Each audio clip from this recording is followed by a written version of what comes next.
Hello students. आज जो part चालू करने वाले मतलब ये लाइन और प्लेन चैप्टर का ही सेकंड पार्ट है। प्लेन स्टार्ट कर रहा हूँ आज, तो सभी ध्यान देंगे। लाइन मतलब एक नॉर्मल दो पॉइंट को जोड़कर जो हम लोग एक डायग्राम ड्रॉ करते हैं उसे लाइन कहते हैं, लेकिन प्लेन मतलब वैसे कोई भी जगह, इसे प्लेन कह सकते हैं। तो प्लेन और लाइन दोनों के फॉर्मूले टोटली डिफरेंट है, कंफ्यूज नहीं होना। आप थोड़ा कंपेयर करके भी पढ़ सकते हो, लेकिन लाइन और प्लेन फिर भी थोड़े से डिफरेंट डिफरेंट फॉर्मूले रहेंगे, इसलिए प्लीज आप अच्छे से इसे रेफर करेंगे। तो मैं प्लेन के कुछ बेसिक फॉर्मूले आपको पढ़ा देता हूँ, इसके बाद भी थोड़ा सा और कुछ फॉर्मूले बताऊंगा जो हमें एक्सरसाइज 6.3 सॉल्व करने में मदद करेंगे। मैं यहाँ पे जो भी फॉर्मूले एक्सप्लेन करूंगा वो हर एक्सरसाइज के पहले जो फॉर्मूलेज आपको यूजफुल है मैं वो बताते जाऊंगा यहाँ पे, तो सभी अच्छे से समझेंगे। और एक बात और अच्छे से ध्यान दीजिएगा कि जब मैं कोई भी फॉर्मूला लगाता हूँ प्रॉब्लम सॉल्व करते समय, तो कभी कभी वो फॉर्मूला बड़ा रहा तो उसको साइड में लिखना मतलब पॉसिबल नहीं है, इसलिए प्लीज़ आप इसे अच्छे से लर्न करेंगे या इसे एक लिस्ट बना के रखेंगे जिससे आपको अच्छे से समझे कि मैं कौन सा फॉर्मूला कहाँ पे अप्लाई कर रहा हूँ। ध्यान देंगे। Vector equation of plane passing through a यानी a vector, vector equation of line पढ़े आपने, ये प्लेन है। Vector equation of plane passing through point a vector बोल रहे हैं and perpendicular to N vector. यहाँ जो परपेंडिकुलर वर्ड है उसी को नॉर्मल कहते हैं। तो यहाँ पे वहां पे पैरेलल होता था, यहाँ पे परपेंडिकुलर वर्ड है। तो vector equation of plane passing through point a vector and perpendicular यानी normal to N vector is, formula होता है are dot N equals to A dot n. R dot N equals to A dot n यानी r vector dot n vector equals to A dot n. तो यहां अच्छे से ध्यान देंगे कि are dot N equals to A dot n. तो आया vector equation of plane passing through point कौन सा ए वेक्टर एंड परपेंडिकुलर या normal to N vector is, क्या फॉर्मूला होता है are dot N equals to A dot N. ये याद रखिएगा। तो कोई भी प्लेन जो ए पॉइंट से जा रहा है और वो परपेंडिकुलर है एन वेक्टर को या नॉर्मल है एन वेक्टर को, वहां बी मानते थे यहाँ पे एन मानते, तो ये रहता है vector equation of plane R dot N equals to A dot N. ये जो ए डॉट एन है ना, इसको सॉल्व करके आप डी निकालते हो एक्चुअली, यानी ए डॉट एन को सॉल्व करके कोई वैल्यू आती है जिसको डी बोलते हो, तो आप इस ए डॉट एन की जगह कभी कभी डी भी रख सकते हो। तो इसको ऐसा लिख सकते हैं R dot N equals to D, R dot N equals to D, ऐसा भी बोल सकते हो आप। तो ये आपको याद रखना है कि are dot N equals to A dot N, ये वेक्टर इक्वेशन ऑफ प्लेन है। ए डॉट एन को आप डी भी बोल सकते हो, तो इसकी जगह आप डी भी रख सकते हो, जरूरी नहीं बट रख सकते हो, अदरवाइज ये इक्वेशन से काम चल जाएगा। नेक्स्ट है कार्टेशियन फॉर्म, ये समझ लेंगे। Equation of plane passes through A x1 y1 z1। देखो सेम लाइन की याद आ गई। कार्टेशियन इक्वेशन ऑफ प्लेन पास हो रहा है ए पॉइंट से x1 y1 z1 और डायरेक्शन रेशियो क्या है ए बी सी। तो उसका इक्वेशन रहता है a x minus x1 plus b y minus y1 plus c z minus z1 equal to d. ये ए ब्रैकेट में x minus x1 plus b y minus y1 plus c z minus z one equal to zero. ये Cartesian equation रहता है। इसको solve करके ये ऐसा आता है a x plus b y plus c z plus d equal to zero. तो इसे सॉल्व करके जनरली ऐसा आएगा a x plus b y plus c z plus d equal to zero. तो ये ध्यान देंगे आप। नेक्स्ट आता है vector equation of plane passing through a vector, pass हो रहा है ए वेक्टर से लेकिन पैरेलल है बी एंड सी वेक्टर के। देखो वेक्टर इक्वेशन ऑफ प्लेन निकालना है जो ए वेक्टर से जा रहा है और इन दोनों के पैरेलल है, तो वो भी वही होता है are dot N equals to A dot N. बिल्कुल स्टैंडर्ड है vector equation of plane R dot N equals to A dot N, लेकिन यहां एन निकलता है बी क्रॉस सी के। ये जो प्लेन है ये इन दोनों वेक्टर के पैरेलल था, तो पैरेलल वालों का यहाँ पे क्रॉस निकालना पड़ता है। आप लाइन में परपेंडिकुलर वालों का क्रॉस निकालते थे यदि आपको याद होगा तो, लेकिन यदि मैं बात करूंगा प्लेन की, तो प्लेन में जो पैरेलल रहते हैं दो वेक्टर उसका क्रॉस जो है उसको एन कहते हैं और फॉर्मूला लगाते हैं R dot N equals to A dot N. अब आगे vector equation of plane in parametric form. Suppose करो ये फॉर्म आपको दिया है, आपको क्वेश्चन वाले ने ये दिया है और आपको वेक्टर इक्वेशन ऑफ प्लेन निकालना है और अच्छे से। तो R equal to A plus lambda B plus mu C दिया है। लैम्बडा के साथ जो रहा उसे बी वेक्टर मानते हैं, म्यू के साथ जो रहा उसे सी वेक्टर मानते हैं। इससे आप एन वेक्टर निकालोगे जिसका भी वैल्यू आएगा बी क्रॉस सी, और फिर वही formula R dot N equals to A dot N. क्या होगा R dot N equals to A dot N. Parallel रहा तो भी एन बी क्रॉस सी होता है। यहां पैरामेट्रिक फॉर्म में रहा तो लैम्बडा के सामने वाले को बी मानेंगे, म्यू के साथ वाले को सी मानेंगे, उससे एन निकलेगा। अब vector equation of plane passing through three non collinear points A vector B vector C vector. आपको बोला है vector equation of plane passing through 3 non collinear point. Suppose करो 3 नॉन कोलिनियर पॉइंट है। नॉन कोलिनियर मतलब एक line में नहीं है, मतलब ए के कोऑर्डिनेट हो सकते हैं x1 y1 z1, बी के कोऑर्डिनेट हो सकते हैं x2 y2 z2, सी के कोऑर्डिनेट हो सकते हैं x3 y3 z3। इसका पोजीशन वेक्टर ए वेक्टर, इसका पोजीशन वेक्टर बी वेक्टर, इसका पोजीशन वेक्टर सी वेक्टर, इसका भी वही फॉर्मूला रहेगा r dot N equals to A dot N. लेकिन यहां जब पासिंग थ्रू 3 पॉइंट्स आया तो यहां n वेक्टर का फॉर्मूला होता है ए बी क्रॉस ए सी। यानी ये 3 पॉइंट है ना, इससे आप ए बी वेक्टर पहले निकालेंगे बी माइनस ए करके, ए सी वेक्टर निकालेंगे, ए बी और ए सी, ए बी और बी सी नहीं, ए बी और ए सी निकालेंगे और फिर एन निकालेंगे ए बी क्रॉस ए सी।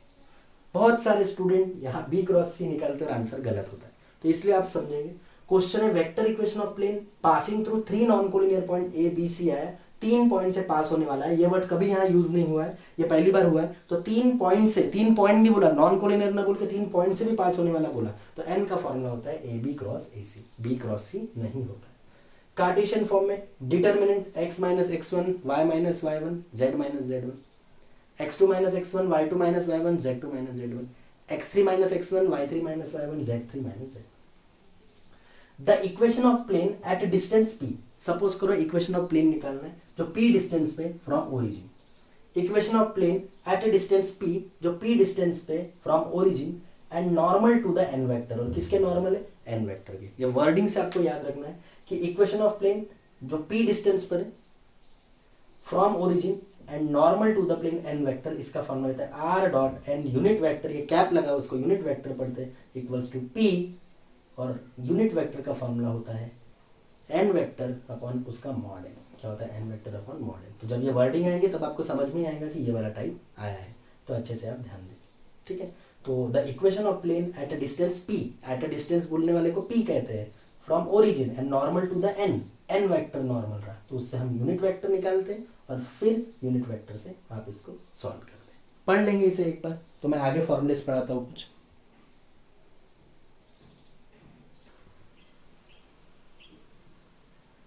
तो सभी ध्यान देंगे, मैं ये फॉर्मूला पढ़ाने के पहले, ये फर्स्ट वाला फॉर्मूला पढ़ाने के पहले सेकंड और थर्ड आपको एक्सप्लेन कर देता हूँ, तो आपको ये अच्छे से समझ जाए। Equation of plane in normal form, सबको पता है equation of plane in normal form क्या होता है, यानी नॉर्मल इक्वेशन ऑफ प्लेन क्या होता है, normal equation of plane r dot N equals to A dot n, a vector dot n vector. अब इसको नॉर्मल फॉर्म में कैसे कन्वर्ट करते हैं ध्यान दो। अब आपको सबको पता है कि r dot n vector equal to A dot n vector है। आप ये जो n वेक्टर है इसका मॉड ले, जो n वेक्टर है इसका मॉड ले, और मॉड लेने के बाद लेफ्ट हैंड साइड में भी उसको डिवाइड बाय मॉड n करो, राइट हैंड साइड में भी डिवाइड बाय मॉड n करो, तो इसे कहते हैं नॉर्मल फॉर्म का इक्वेशन। कितना इजी है, वेक्टर इक्वेशन ऑफ प्लेन होता है r dot n equals to A dot n, आपने मॉड n निकाला और मॉड n से लेफ्ट हैंड साइड और राइट हैंड साइड को डिवाइड किया, तो ये जो रहता है ये समझ लो a dot n upon mod n, ये जो वैल्यू निकलेंगे इसे कहते हैं लेंथ ऑफ परपेंडिकुलर। क्या कहते हैं, लेंथ ऑफ परपेंडिकुलर, इसे क्या कहते हैं, लेंथ ऑफ परपेंडिकुलर। अब कार्टेशियन फॉर्म में सपोज करो मैं इक्वेशन एज्यूम करता हूँ ax plus by plus cz plus d assume नहीं करता हूँ, इक्वल टू d एज्यूम करता हूँ, मतलब ax plus by plus cz equals to d ऐसा एज्यूम करता हूँ। तो कार्टेशियन फॉर्म में सपोज करो मैं इक्वेशन एज्यूम करता हूँ ax plus by plus cz equals to d। आप इस हर टर्म को under root of a square plus b square plus c square से डिवाइड करेंगे, तो इसको भी, सेकंड वाले को भी, थर्ड वाले को भी और लास्ट वाले को भी आपने root a square plus b square plus c square से डिवाइड किया। अब आपको सबको पता है a upon root of a square plus b square plus c square l की वैल्यू होती है, जो हमने प्रीवियस क्लासेस में लाइन में पढ़े हैं। b upon root a square plus b square plus c square, ये m की वैल्यू होती है। c upon root a square plus b square plus c square, ये c की वैल्यू होती है, यानी n की वैल्यू होती है। मैं यहाँ c नहीं बोलूंगा, मैं यहाँ n बोलूंगा, z। और ये जो होती है d upon under root of a square plus b square plus c square, ये p की वैल्यू होती है, और इसे ही कहते हैं लेंथ ऑफ परपेंडिकुलर। क्या कहते हैं, लेंथ ऑफ परपेंडिकुलर। अब equation of plane in intercept form पढ़ाता हूँ। Equation of plane in intercept form होता है x upon a plus y upon b plus z upon c equals to 1, where a b c are intercept made by the line. a b c इंटरसेप्ट होते हैं made by the line. तो अभी हम 6.3 exercise start करते हैं, सभी ध्यान देंगे इसकी तरफ।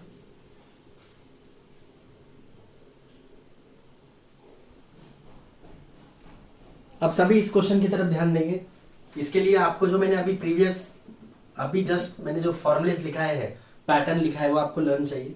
वैसे तो मैं बता दूंगा आपको कौन सा फॉर्मूला लगेगा, लेकिन फिर भी आपको एग्जाम पॉइंट ऑफ व्यू से इसे लर्न करना पड़ेगा, इसे प्रिपेयर करना पड़ेगा। Find the vector equation of plane, आपको वेक्टर इक्वेशन ऑफ प्लेन निकालना है which is at 42 unit distance from the origin, 42 unit distance है ओरिजिन से, and which is normal to the vector this. तो आपको पता है, मैं बोलूंगा vector equation of plane which is at p unit, ये फॉर्मूला है, p unit distance from origin and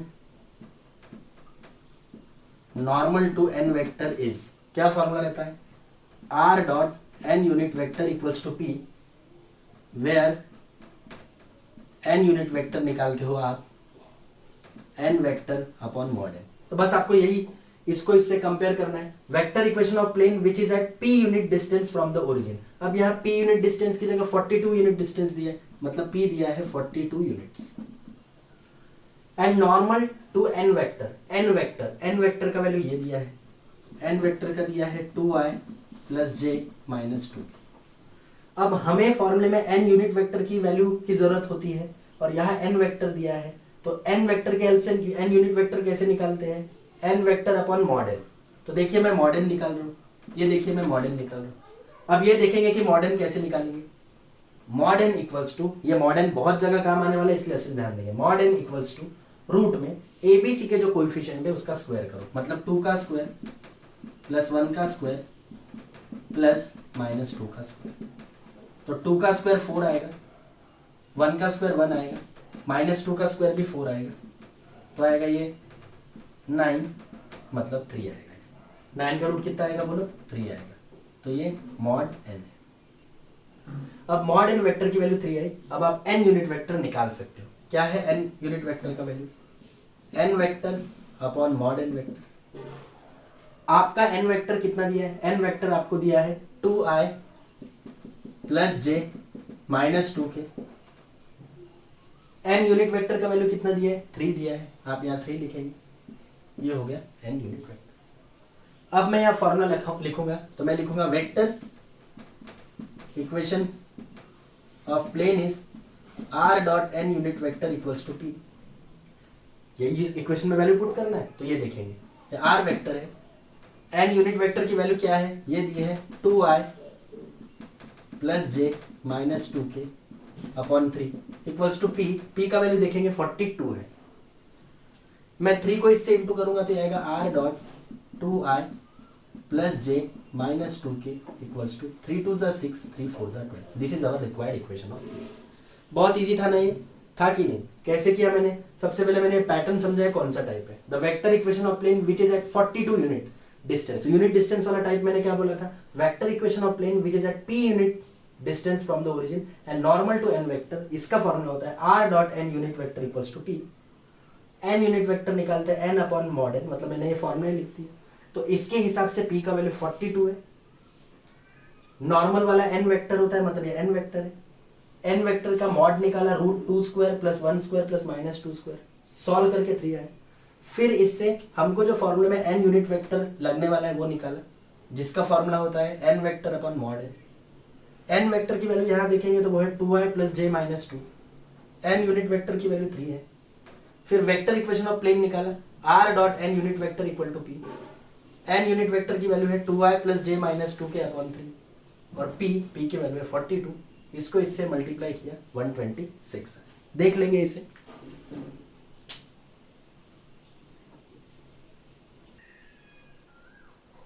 अब ये देखेंगे, ये काफी इजी क्वेश्चन है, इसे अच्छे से समझने की कोशिश करेंगे। ये भी टोटली फॉर्मूला बेस्ड है। आपको बोल रहा है find the perpendicular distance of the origin. Perpendicular distance निकालना है ओरिजिन से from the plane. Perpendicular distance को हम p मानते हैं, ये सबको पता है, तो ये कैसे निकालेंगे ध्यान दो। आपको दिया है 6x minus 2y plus 3z minus 7 equals to 0। मैं इसे 6x minus 2y plus 3z minus 7 को इधर शिफ्ट करता हूं तो प्लस 7 आएगा।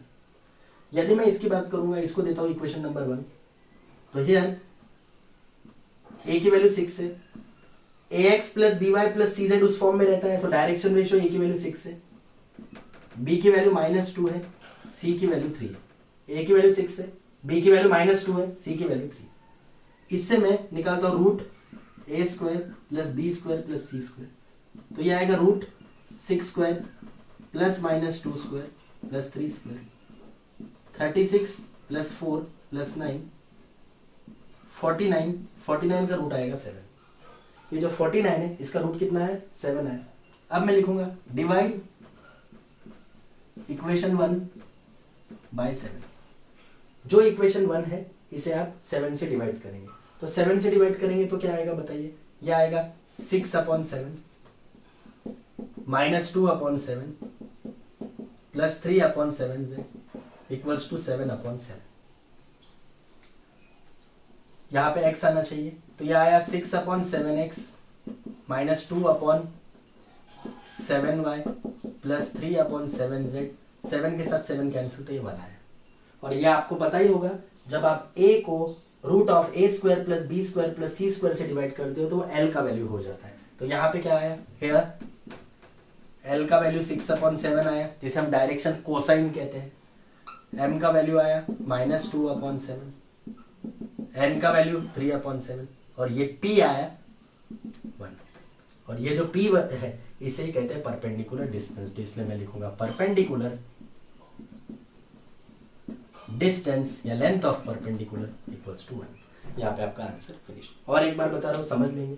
सबसे पहले ये लाइन गिवन थी आपको, प्लेन की इक्वेशन गिवन थी, नॉट लाइन, प्लेन की इक्वेशन गिवन थी। -7 मैंने इधर शिफ्ट किया तो +7 है, ए का वैल्यू 6 है, बी का वैल्यू -2 है, सी का वैल्यू 3 है। मैंने इसे डिवाइड किया root a square plus b square plus c square से। कभी भी आपको नॉर्मल फॉर्म में इक्वेशन लिखना है, कार्टेशियन फॉर्म, तो मैंने आपको यही बताया हो कि इसको इससे डिवाइड करना पड़ता। तो ये देखो मैंने डिवाइड किया 6/7 क्योंकि आंसर 7 आया था, -2/7 y plus 3/7 z equal to 7/7। 7 के साथ 7 कैंसिल हुआ तो 1 आया। तो ये l है, ये m है, ये n है, और इसे p कहते हैं, मतलब परपेंडिकुलर डिस्टेंस। आपका p का वैल्यू कितना है, 1 है। देख लेंगे इसे।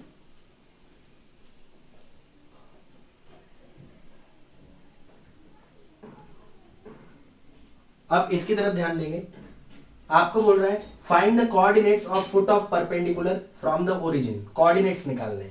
अब कोऑर्डिनेट्स का मैंने आपको फॉर्मूला बताया था, LP, MP, NP। मतलब आपको L, M, N और P निकालना जरूरी है। तो बिल्कुल इसके पहले के प्रॉब्लम जैसे 2x plus 6y minus 3z equal to 63। Here A is 2, B is 6 and C is -3।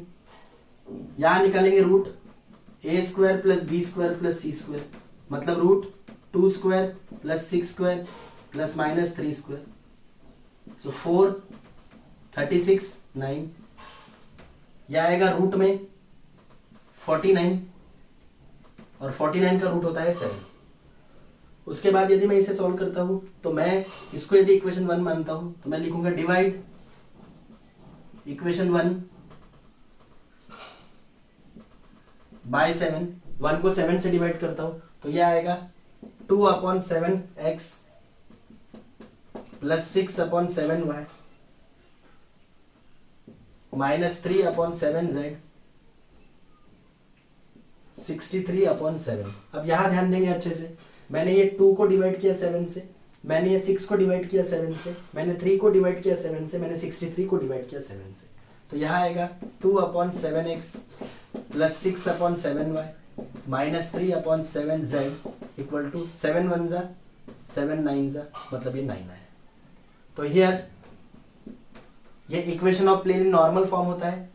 L है 2/7, M है 6/7, N है -3/7। ये L, ये M और ये N है, और दिस इज P। ये सबको ही पता है, इसे P कहते हैं, लेंथ ऑफ परपेंडिकुलर जिसे कहते हैं, या परपेंडिकुलर डिस्टेंस जिसे कहते हैं। अब हमें क्या निकालना है, coordinates of foot of perpendicular. तो मैं लिखूंगा coordinates of foot of perpendicular रहता है LP, MP, NP। अब मैं वैल्यू रख देता हूं। L की वैल्यू 2/7 इंटू P का वैल्यू 9, M का वैल्यू 6/7, P का वैल्यू 9, n का वैल्यू -3/7 इंटू इसका वैल्यू 9, तो यह आएगा 18/7, 54/7 -27/7, तो ये आपके क्या हो गए लेंथ ऑफ परपेंडिकुलर। देख लेंगे इसे एक बार।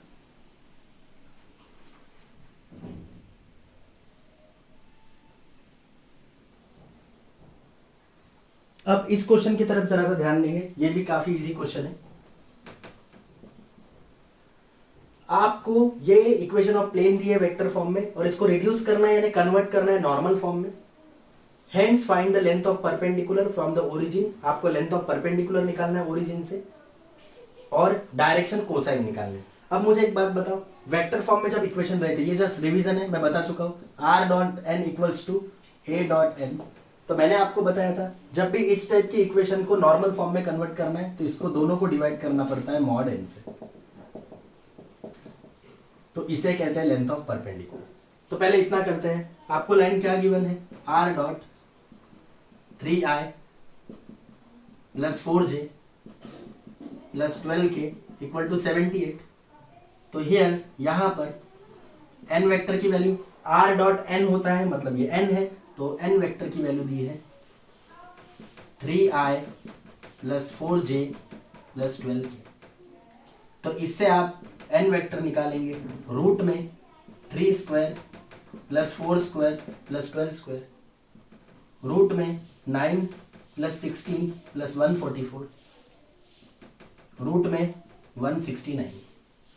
अब 169 का आप यदि रूट लेंगे तो ये आएगा 13।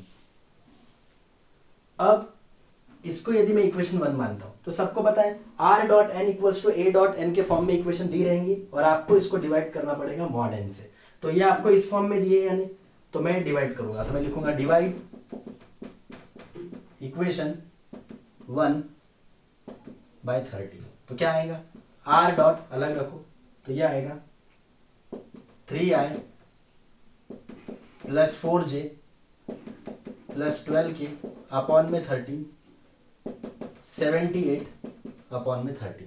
मतलब आपको पता है r.n = a.n इस पैटर्न में इक्वेशन दिया है और लेंथ ऑफ परपेंडिकुलर निकालना है तो मॉड n से डिवाइड करना पड़ता है, तो मैंने मॉड n का वैल्यू 13 निकाला, इसको 13 से डिवाइड किया, तो ये आएगा r.3/13i, ये देखो मैंने डिनोमिनेटर सेपरेट कर रहा हूं, तो ये आएगा 3, ये 3 है बेटा, 3/13i + 4/13j + 12/13k = 78/13, डिवाइड करोगे 6 आएगा, ये 6 आएगा, तो यह r.3/13, 4/13 और 12/13 कैंसिल नहीं होता है तो इसे कैंसिल नहीं करेंगे। तो आपको क्या निकालना है, लेंथ ऑफ परपेंडिकुलर, क्या निकालना है, लेंथ ऑफ परपेंडिकुलर, तो मैं लिखूंगा देयरफॉर लेंथ ऑफ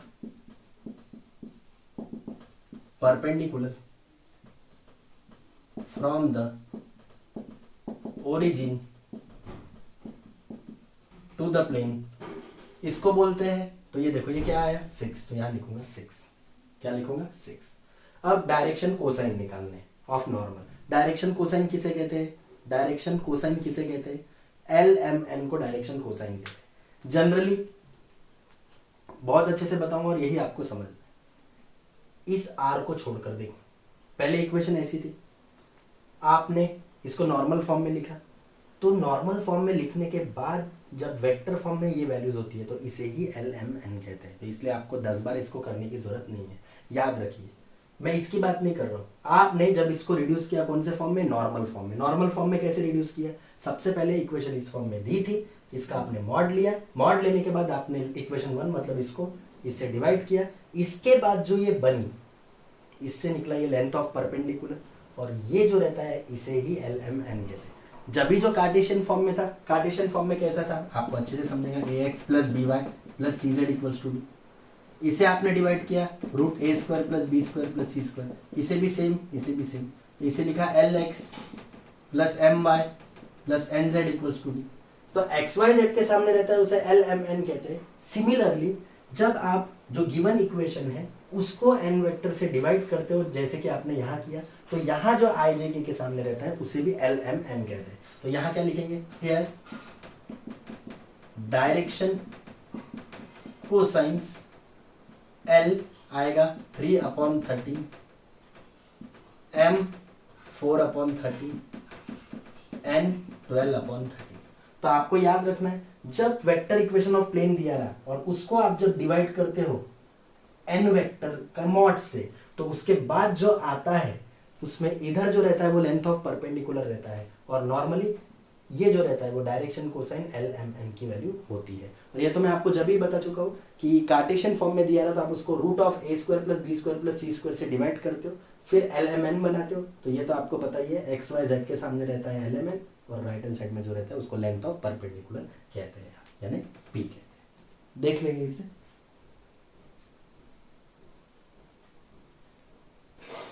अब आप इस क्वेश्चन की तरफ ध्यान देंगे। आपको बोल रहा है find the vector equation of plane passing through the point. देखो, पासिंग थ्रू द पॉइंट वाले को ए वेक्टर कहते हैं, मतलब ये ए वेक्टर की वैल्यू है। And perpendicular to the vector, ये परपेंडिकुलर वाले को एन वेक्टर बोलते हैं। पहला ही टाइप है जो मैं पढ़ा चुका हूं प्लेन का। तो मैं लिखूंगा we know that vector equation of plane passing through point a, जिसको लिखूंगा n vector, A vector, and perpendicular to N vector is r dot N equals to A dot n. ऐसा होता है, ये इक्वेशन होता है 1 2। तो हियर बताओ, जहां से पास होता है, मैं इसे रख देता हूं थोड़ा सा बाजू में, जहां पे पास होता है, ये देखो पासिंग वाला, उसे ए वेक्टर कहते हैं। तो यहाँ कहाँ से पास हो रहा है बताओ, इस वेक्टर से, मतलब यहाँ पे ए वेक्टर का वैल्यू है आई प्लस जे प्लस के। परपेंडिकुलर किसके रहता है, परपेंडिकुलर रहता है वो एन वेक्टर के, या परपेंडिकुलर टू दिस वेक्टर बोला है, मतलब एन वेक्टर का वैल्यू दिया है 4i plus 5j plus 6k। तो मैं लिखूंगा इक्वेशन 1 बिकम्स, आप इक्वेशन 1 में वैल्यू पुट करो तो क्या आएगा, आर डॉट एन, एन का value 4i plus 5j plus 6k equals to A dot n, a का value i plus j plus k dot n, n का value 4i plus 5j plus 6k। यहां देखेंगे r dot N equals to A dot n, तो r dot N equals to A dot n. यहाँ r dot या आया 4i plus 5j plus 6k, इसे solve नहीं करना पड़ता है, हाँ इसे सॉल्व करेंगे। डॉट में ऑलरेडी आपको पढ़ा चुका हूँ कि डॉट प्रोडक्ट कैसे सॉल्व करते हैं। कैसे सॉल्व करते हैं, i वाले के कोएफिशिएंट को i वाले के साथ कोएफिशिएंट के साथ इनटू करते हैं, या 1 या 4, 1 इंटू 4 प्लस j वाले को j से इंटू करते हैं, मतलब 1 इंटू 5, k वाले को k से इंटू, मतलब 1 इंटू 6। तो यहाँ आएगा 4 1 जा 4, 5 1 जा 5, 6 1 जा 6, 6 और 5 11, 11 और 4 आएगा 15। यहाँ आया r dot 4i plus 5j plus 6k, यह आया आपका वेक्टर इक्वेशन ऑफ प्लेन। देख लेंगे इसे एक बार, काफी इजी क्वेश्चन है